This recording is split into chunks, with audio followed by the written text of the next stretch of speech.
Anthony Morel, si l'intelligence artificielle pouvait ressusciter des chefs-d'œuvre disparus, c'est un pari fou qu'a fait une entreprise américaine qui veut reconstruire les 43 minutes détruites d'un film d'Orson Welles grâce à l'IA. Oui, alors je ne sais pas si vous êtes cinéphile, moi j'avoue que je ne connaissais pas, mais certains disent que ça aurait pu être le plus grand film de l'histoire, La splendeur des Amberson. C'est un film qui a été réalisé juste après Citizen Kane, on est en 1942, sauf qu'il ne va pas du tout connaître le même destin, ce film. Pourquoi ?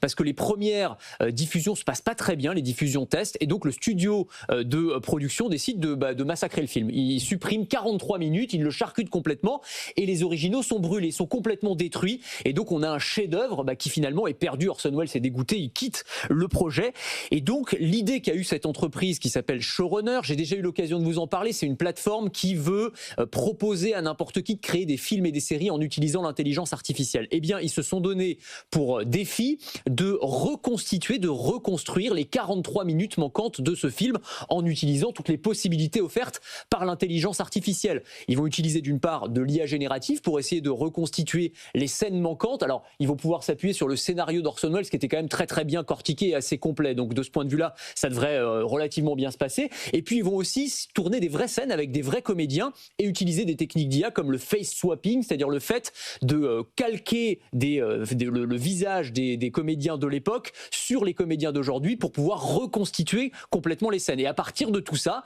Ils les rejouent alors, les scènes. Ils vont rejouer, c'est ça, les scènes qui sont disparues à partir des indications qu'ils auront obtenues dans le scénario. Donc effectivement, à la fin, on ne se retrouvera pas avec exactement le même film que l'original, mais on devrait s'en approcher. Enfin, on verra.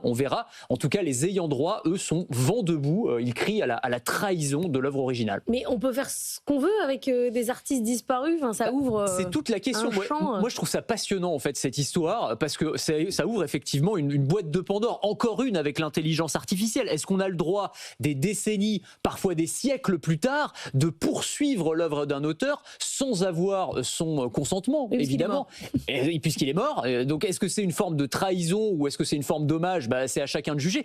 Et il y a plein de projets qui sont en train de se mettre en place. Tiens, en France, par exemple, on a un projet qui s'appelle Molière Ex Machina, qui a été présenté lors du dernier Vivatech.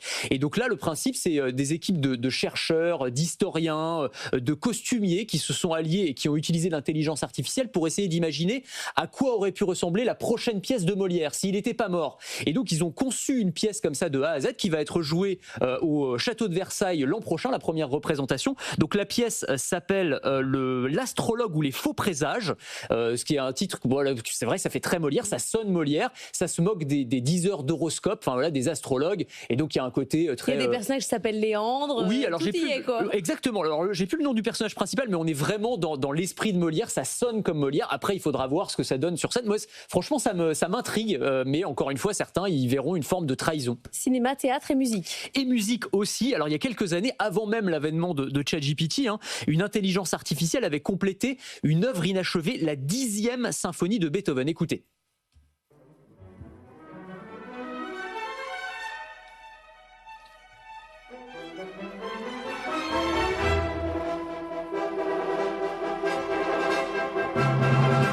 Alors, je ne sais pas ce que vous en pensez. Il n'a jamais composé ça. Voilà, c'est ça. La 9e, tout le monde la connaît, l'hymne à la joie, tout ça. Mais la 10e, il ne l'a jamais terminée, en fait. Il y avait des bribes, on avait des bouts de notes, de partitions. Mais en fait, il a fallu, extrapoler, si on peut dire, à partir de l'esquisse de Beethoven. Et donc, on a des musiciens, des musicologues, des historiens, des spécialistes et des experts en machine learning, qui ont essayé d'imaginer, en faisant avaler à l'intelligence artificielle toute l'œuvre de Beethoven, à quoi auraient pu ressembler les morceaux manquants de la 10e symphonie. Ce qui est intéressant, c'est que quand on fait écouter ces morceaux, y compris à des mélomanes, certains ne savent pas dire si c'est du vrai ou si c'est du faux. C'est toujours ça, en fait, qui est absolument fascinant. Tout le problème avec l'IA. C'est tout le problème avec l'IA. Dans tous les secteurs. Merci beaucoup, Anthony Morel.